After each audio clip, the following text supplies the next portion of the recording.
Hello learners, I welcome you all to my YouTube channel. Today we are going to discuss a very important topic, that is monetary policy. So let's start. You must be thinking, what is monetary policy? So any policy made by the central bank of a country is known as monetary policy, and why it is made? To control the money supply in economy. RBI के पास monetary policy को implement करने के लिए बहुत सारे tools होते हैं। उनको दो कैटेगरी में बांटा जाता है, quantitative tools and qualitative tools. So first of all हम देखेंगे कि क्वांटिटेटिव टूल्स कौन कौन से हैं। CRR, SLR, another quantitative tool is OMO, and then policy rates are there. सो पहले एक कहानी सुनते हैं। कहानी ये है कि एक बैंक है।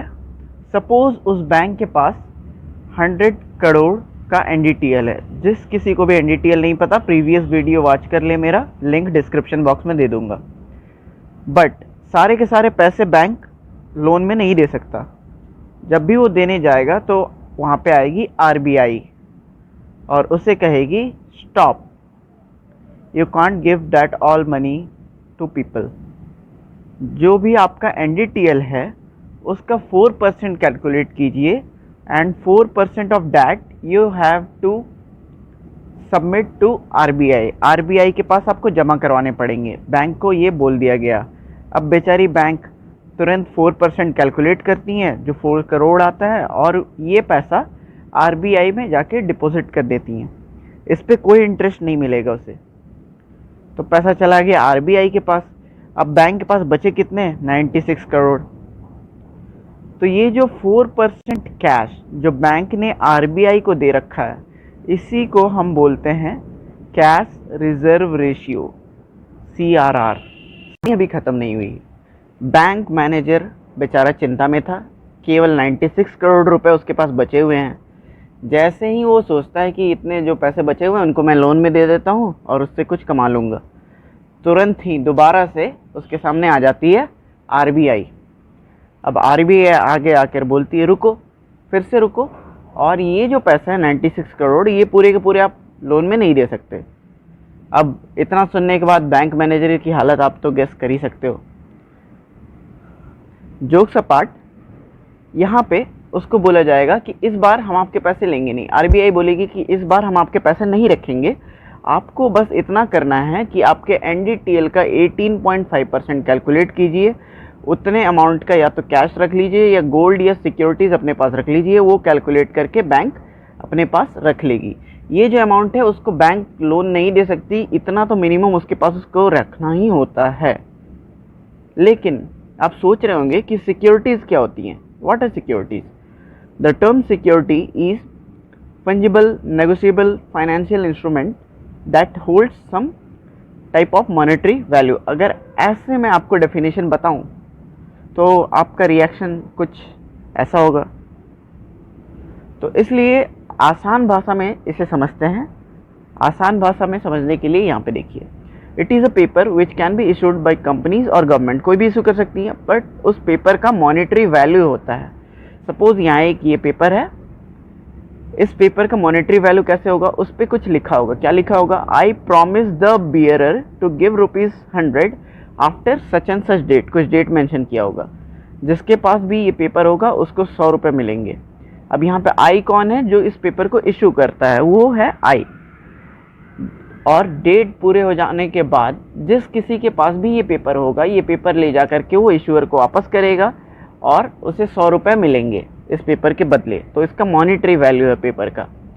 ऐसे पेपर को हम बोलते हैं bond. Such type of paper are generally commonly known as bond. ये एक बॉन्ड है, प्राइवेट भी हो सकता है, गवर्नमेंट भी हो सकता है, और it is a type of security. तो अब उम्मीद करता हूँ कि आप समझ गए होंगे सिक्योरिटी क्या है। तो फिर से आ जाते हैं हमारे बैंक। अब बैंक के पास बचे कितने पैसे? फाइनली सीआरआर रखवा लिया, एसएलआर बोल दिया कि रखे रहो अपने पास, देना मत। तो बाकी कितने रुपए बचे हैं जो बैंक लेंड कर सकती है? बाकी बचे 77.5 करोड़। इतने पैसे बैंक के पास हैं, ये किसी को लोन में दे सकती है मैक्सिमम चाहे तो।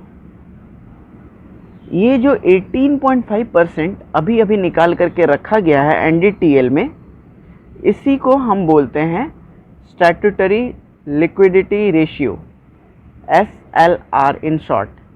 यही था आपका सेकेंड टूल, क्वांटिटेटिव टूल। अब सवाल यहाँ पे ये उठता है, how flow of money is controlled by RBI using this tool.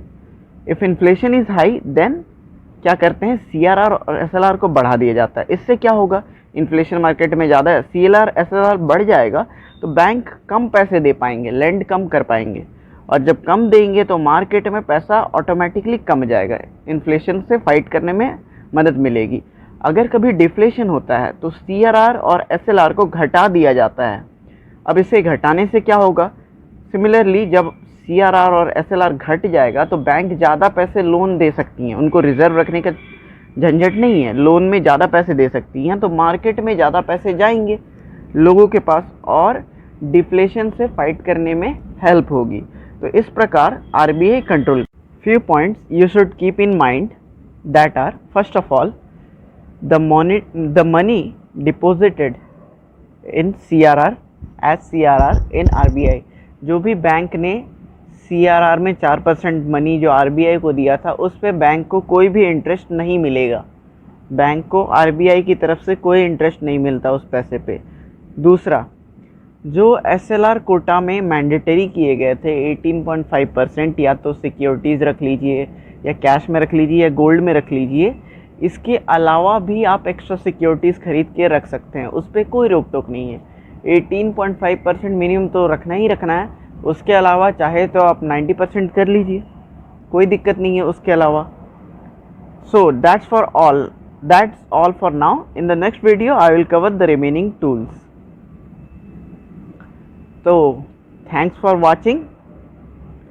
अगर आपको वीडियो पसंद आया हो तो लाइक कीजिए, चैनल को सब्सक्राइब करना ना भूलें और बेल आइकन को ज़रूर प्रेस करें ताकि रेगुलर अपडेट्स आप तक पहुंचते रहें। और किसी भी प्रकार की डाउट या क्वेरी के लिए आप हमसे हमारे टेलीग्राम चैनल पे बात कर सकते हैं, जिसका लिंक डिस्क्रिप्शन बॉक्स में दिया हुआ है। So thank you.